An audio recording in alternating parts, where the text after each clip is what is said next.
Welcome to the Amrit Zone. How to download a TikTok video without logo? It's a common question र मान्छेहरुले यसको लागि एकदमै try पनि गर्नुपर्छ र मसँग त्यसको लागि एकदमै एउटा हैन धेरै आइडिया छ बट म तपाईलाई एउटा सजिलो आइडिया मात्रै बताउने छु। त्यसको लागि फर्स्ट अफ अल तपाई प्ले स्टोरमा जानुस्। प्ले स्टोरमा गइसकेपछि सर्चमा गएर सर्च गर्नुस् कि टिमेटमा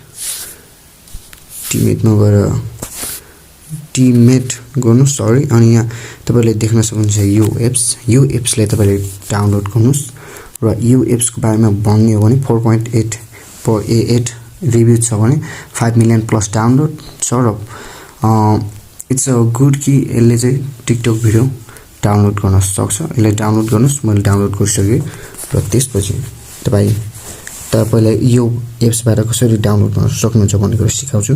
फर्स्ट अफ अल तपाई टिकटकमा जानुस्।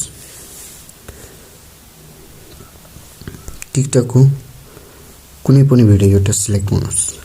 मानौ मैले मेरै यो वाला भिडियो सिलेक्ट गरे अनि त्यहाँ गएर तपाईले त्यो ट्विटरमा गएर यो भिडियोलाई कपी लिंक गर्नु।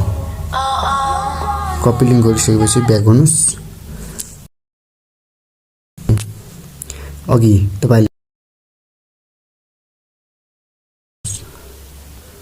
टिमेटमा गइसकेपछि तपाईले यस्तो खालको डेस्कटप अर्थात स्क्रिन देख्न सक्नुहुनेछ यहाँनिर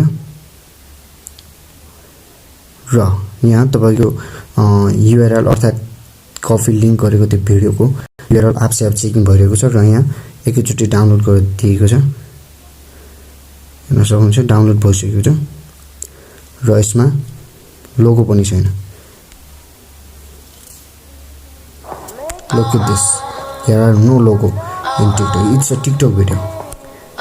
देख्न सक्नुहुन्छ यहाँ कुनै लोगो छैन। यसरी तपाईले TikTok video without logo download गर्न सक्नुहुन्छ। So subscribe the channel and मैले अघि तपाईहरुलाई इन स्क्रिनमा पनि म तपाईलाई अवेलेबल गराउँछु। मैले overlay how to add overlay for and on video by CapCut वाला टाइटल वाला भिडियो पनि बनाइसके त्यो पनि गएर चेक इट आउट गर्नु होला। Okay guys, good by.